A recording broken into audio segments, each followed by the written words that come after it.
So as those of you who follow the channel know, one of my frequent complaints about the current political ecosystem is that there is an asymmetry of expectation between the left and the right, Democrats and Republicans, in such a way that it advantages unfairly the Republican Party and the progressive right.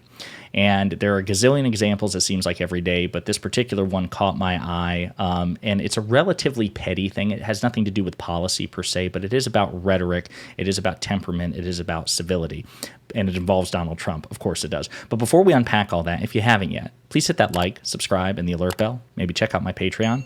I'd appreciate the support.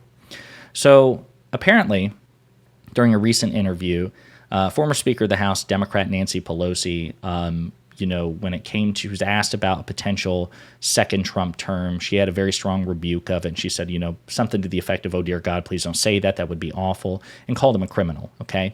I suppose, depending on your perspective, that is strong language, so to speak. But in response, Donald Trump said this on Truth Central. Okay. "I purposely didn't comment on Nancy Pelosi's very weird story concerning her husband, Paul Pelosi, who I think a year or two ago was attacked in his San Francisco home by an assailant." And by the way, just sidebar, talk about asymmetry of expectation. The right in the media and Republican politicians made fun of Paul Pelosi, who was in his 80s, who could have been killed in that attack. He was mocked for it. They spun a conspiracy theory and signal boosted a conspiracy theory suggesting that his assailant was some sort of clandestine gay lover. It was just no sympathy whatsoever, no empathy whatsoever, no well wishes. It was just a weird and pervasive act of schadenfreude, not against even Nancy Pelosi, but her husband, who is not in politics. Very weird. Imagine if the shoe had been on the other foot. Imagine if it had been Kevin McCarthy's wife or spouse who had been attacked, and Joe Biden and Democrats made fun of the attack and suggested that, in fact, there was some sort of weird illicit affair going on or anything like that. Imagine if that had happened. That wasn't. That's never happened. There's nothing like that. But apparently Republicans can say whatever they want. Conservatives can say whatever they want, act out of spite and rage and cruelty.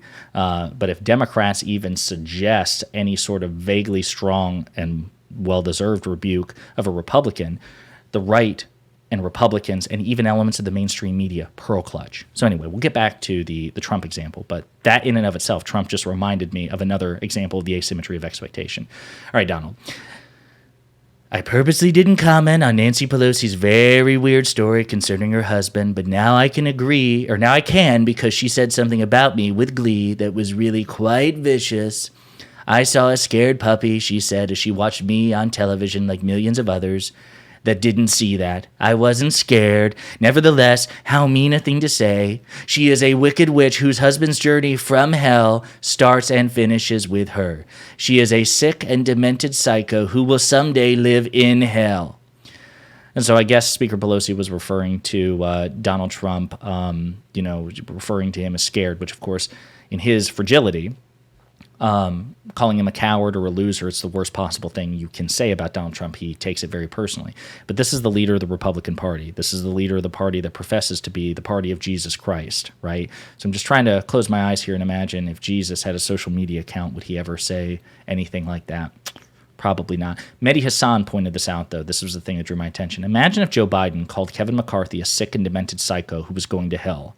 Not just Fox, but the entire liberal media would lose their minds. He would be condemned by even by members of his own Democratic Party. But it's Trump, so everyone just sighs and moves on. Mehdi Hassan is absolutely correct. And folks, this is what I talk about when I do my collaborations with Luke Beasley, or I do my weekly discussions with Stacks, at the end of the week. This is the stuff I'm talking about. The Republican Party, the conservative movement in the United States, have so many entrenched advantages that we're not going to break down because we've discussed in previous videos.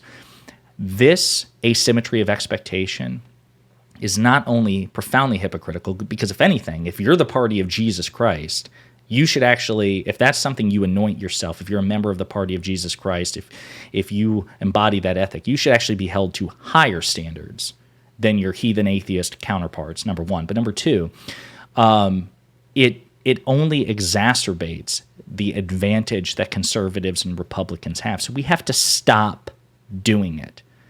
if civility and politeness and etiquette and all the things, if that's important, if those are values we really care about, then we must insist that Republicans and conservatives follow suit. And if they don't, they must be brutally socially shamed. There should be a vicious backlash on social media.